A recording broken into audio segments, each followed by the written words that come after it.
perhaps an addendum to the previous video I made, but more contextualized. This is going to be for Ireland, right? And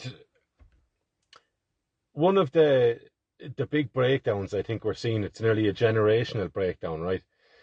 And I think a part of that, as I've said, is down to the educational system in general, but more specifically college, further education, third level, university stuff, all whatever way you want to call it, right? And I think, look, in order to make sense, this goes for the individual as well as for a people, right? In order to make sense of what's going on today, it is valuable and important that we understand where we're after coming from, right? What winds have been blown alongside us up until the point we're at now, okay?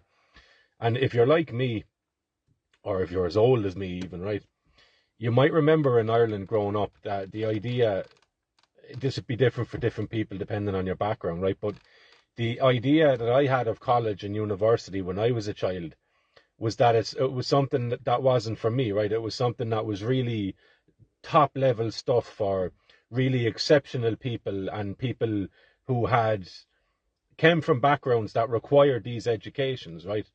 I was content enough being from my everyday background that not really thinking anything of it, right? That no ambition to go there because I didn't see it around me, right? To a degree, curious about it, but didn't see it around me. And this high level of regard that Irish people have for education is a really, really historical thing, okay? It is built into our fabric as people, right? So we've always championed poetry, we've always championed people who knew different languages, and we've always championed the restoration and the curation of knowledge that man had produced, right? And you can date this back to even the Celtic Christianity, right? Where the Irish saints and scholars, that's where we got the name, right? The land of the saints and scholars, where we took information that was being extinguished, or knowledge that was being extinguished on the continent, whether you like it or not, right? The Dark Ages, it was being extinguished by the perpetuation of a monolithic ideology. And that ideology just happened to be called Christianity, right? And Christianity is an ideology and a belief system that has the in-group and the out-group, right? And if you're a part of the out-group, you are a heretic and you are to be extinguished, or you are a pagan or a heathen and you are to be denied your places of worship are to be cut down and destroyed, and your knowledge and your books are to be burnt. This is just history, right? This is what happened.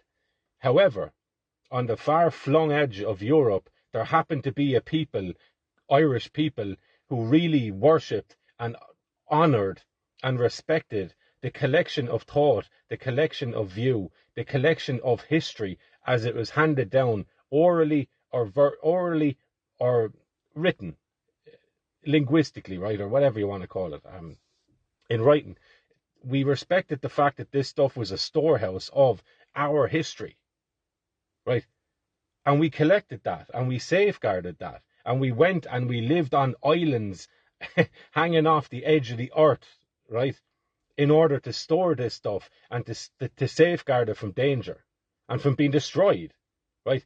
And the Irish then took this stuff in the Dark Ages and brought it back into Europe, into France, into Germany, and we reignited a flame, right, that brought European people up out of the Dark Ages, right? We reintroduced what would be termed pagan thinking, or just pre-Christian thinking.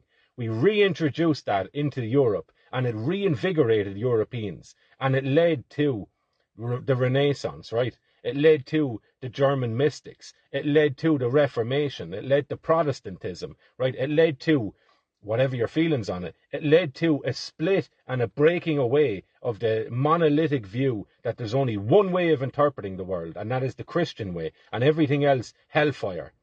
It was the Irish that played a massive part in reanimating the imagination of European people through the works of Erigena, right? He coined his name Erigena. He gave himself the name of Erigena. Eru, Ireland, gene, genetic, from the gene of Ireland, right? Irish born.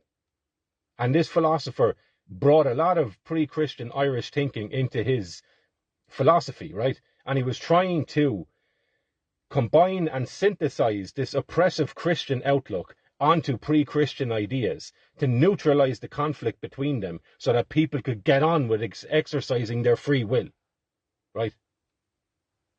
That's our history. That's our history.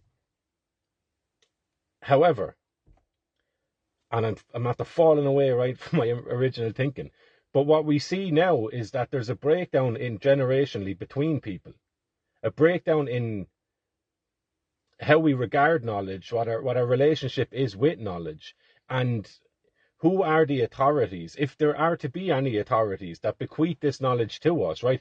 And unfortunately, as is the case with people, right? But your history and your traits can be corrupted and used and subverted against you, right? And in Ireland, we would have always had champions of poetry, lineages, genealogies, history, mythology, and the religious practices of our rites and rituals of the day, right? We had the Druids, we had the Bards, we had the Fili, right? We had people whose express vocation was tending to the genealogies of the Irish people, right? And the religious practices and ritualistic practices and mythological practices and storytelling that held us together. It was the communal glue that bound us all together as a people.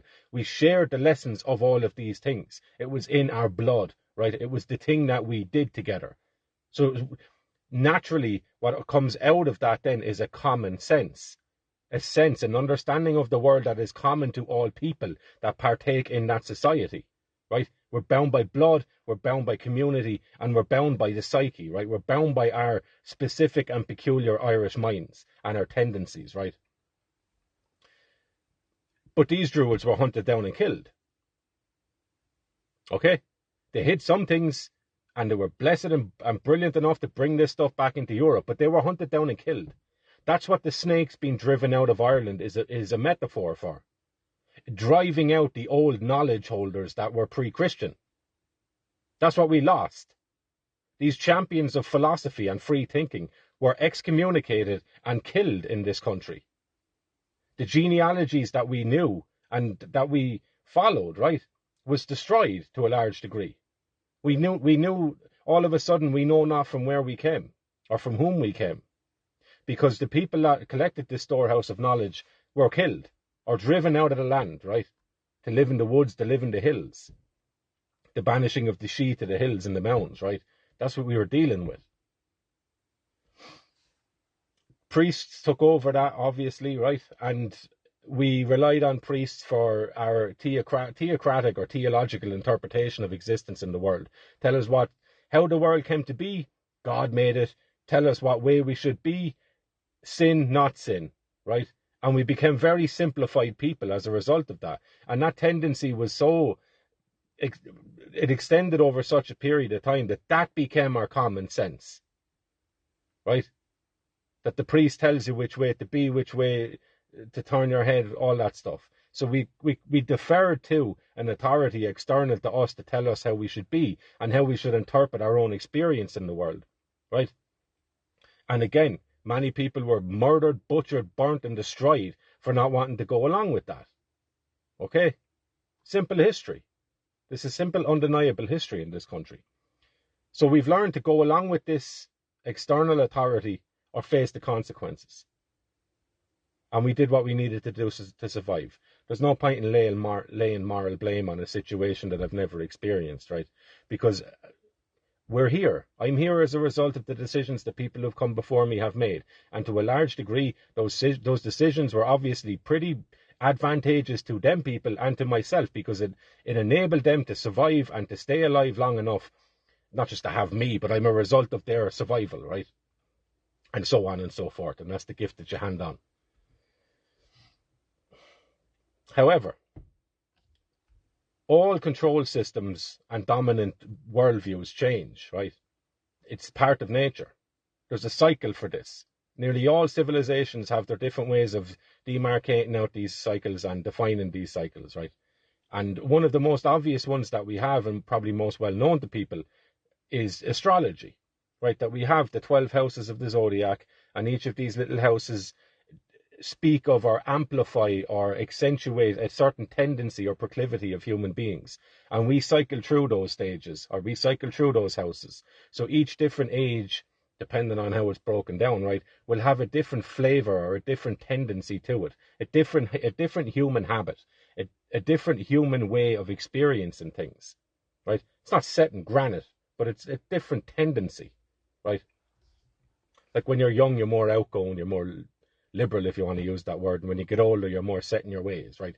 Humanity has that as well. Different ages will elicit different feelings and sentiments and preferences in people.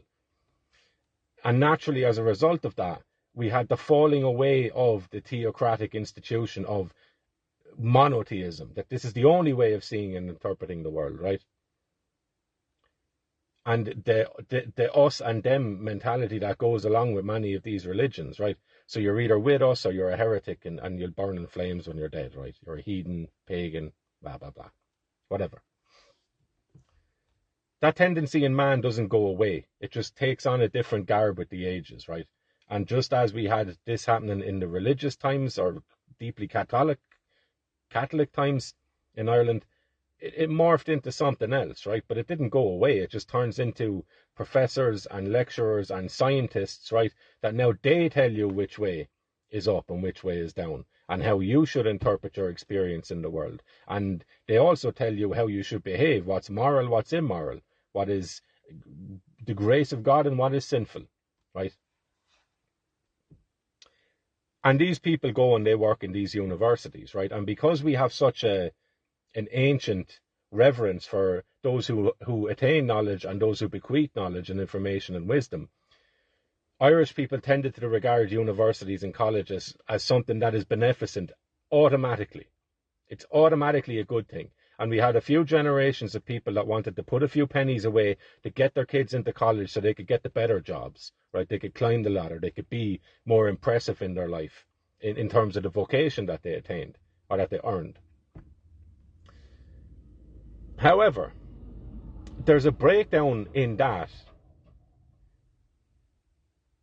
Our confusion in assuming that these industries or institutions were beneficent and good, just by the by good, right, for people, has allowed us to be duped. And we have pumped generations of Irish children into these universities, and they have had their minds erased. They have had their connection to ancestral thinking, historical thinking, racial thinking, the common sense as we understood it for generations in Ireland. It was rinsed out of them. They were taught to over-accentuate their thinking and critical faculties, the questioning aspect of man, to apply solely the questioning faculty you have against the very foundation that allows your society to sustain itself in any safe and meaningful and harmonious way. Turn your questioning faculty onto that, chop it up into pieces, and demand explanations for all of it, right? Fair and fine. But we're not just a questioning creature, right? We're a meaning-making creature. And at a certain point, questioning doesn't get you anything other than rinsing you of the meaning that is shared amongst your people, right? Because there's certain things that are intuitively understood that you can't break down systematically and clinically, right? So what is love? Can you describe that in any meaningful way that someone else would grab it and go, I understand exactly what you're saying? Because this critical thing would say, well, there's no such thing as love. Love is just a word. Love is just a physiological response to a certain situation. It is just these parts of your brain that activate in this certain way. But eating this amount of chocolate will do the same thing to your brain. Therefore, is love eating chocolate? Do you understand what I'm saying? There's a point when you start to sever and dissect something where all meaning will be lost. And up until the point where you shelve that questioning attitude, temporarily at least, you will not derive any meaning from it by chopping it up and separating its parts. Just like you won't with the person, right? So I'm Keith, that's my name. I am a man, that is what I am. I am Irish, that is what I am. But I am also all of those things and more, because I am a unique individual. Because there's other people, there's another Keith out there who's Irish, who might have a beard and is bald and is the same age as me, might even come from the same town as me, but we are not the same thing. But if you're to chop us up into our constitutive parts, or constituent parts, right, you might be able to say, well, this is the exact same as this. But the overall presentation of it, the being of it, the thing that you cannot isolate on its own, that is what makes us different. And this is something that college does not give to people. It does not give you a solution to the negativity it's after instilling in the marrow of the students that they take in. It does not offer you any solutions, only to continue to criticise and break down. And this is lost on many Irish people.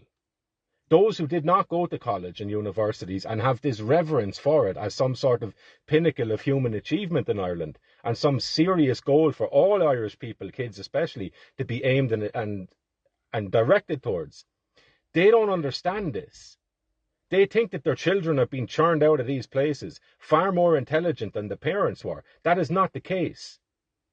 They might have been introduced to different perspectives of the world, slightly a few, but it does not mean that they're any more wise or they're any more moral of an entity.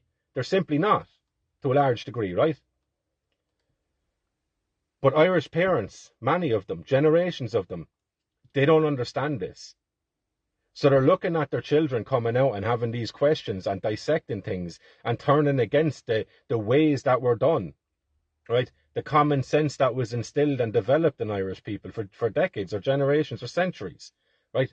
The way we just did things. We did them so long that we have no reason, we have no clear ability to be able to express to our children why things are done this way.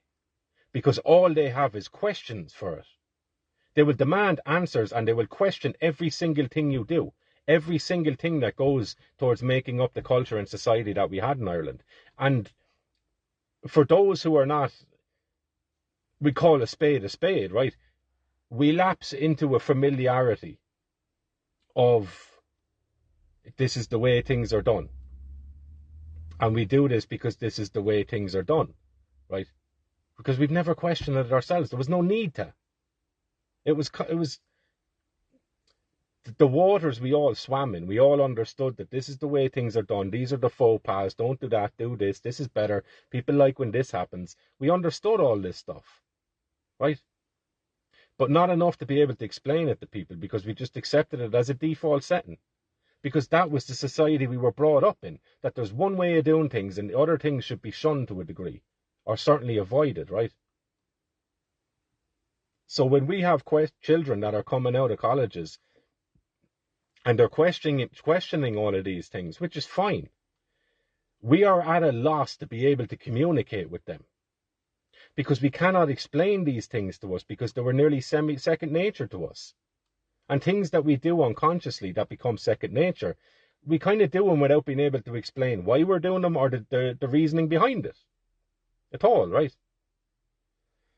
So this is where the generational breakdown comes between previous generations and this generation and the younger people of this generation that are coming out of universities. They've been filled with doubt and questions about the framework of the culture that they've come from. But they haven't been shown how to build up their own. Because it's okay to come out and critique something. But if you're just constantly smashing the thing to pieces with a hammer of skepticism and questions and not offering anything of substance in its place, then you're just destroying the fabric of your society. And that's not helpful. That's absolutely not helpful. So what you end up with is generations of people that look at their parents and the generations that their parents come from as kind of thick. Do you know what I mean? Like, just thick. How did you not question that? How did you believe that for so long? Fair enough. Fair enough. And previous generations, look, we didn't have the desire. We didn't have the will. And we probably didn't have the resources to be able to go in and find out these things. Question things for ourselves. So there's a massive chasm after opening up between generations in Ireland, right? You have people that are set in stone in terms of how they done things, because that's the way that was done. And then you have the divide between the set in stone people and the flail it in the wind people who have nothing but questions and doubts but no answers to anything, right? And they also don't even know that they can come to answers because logic itself is after being tainted and sprayed as oppressive, right? It's a creation of Western man to be able to, or to dominate and put into bondage people that they seen as beneath them, right? That's what logic is. It's a big trap. So therefore, don't look for logic when you're looking for answers on anything.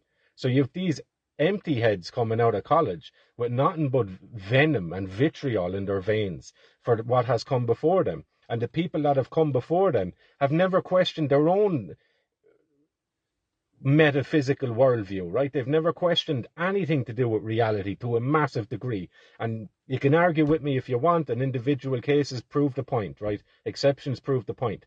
We didn't question much in Ireland for the last 50 years, right? So we can all hold our hands up and agree with that, right? We didn't question much as a people. We didn't really move anywhere, did we? We were set in stone and we stayed there by choice, right? And by ignorance to a large degree. But the point of it is, the separation is there.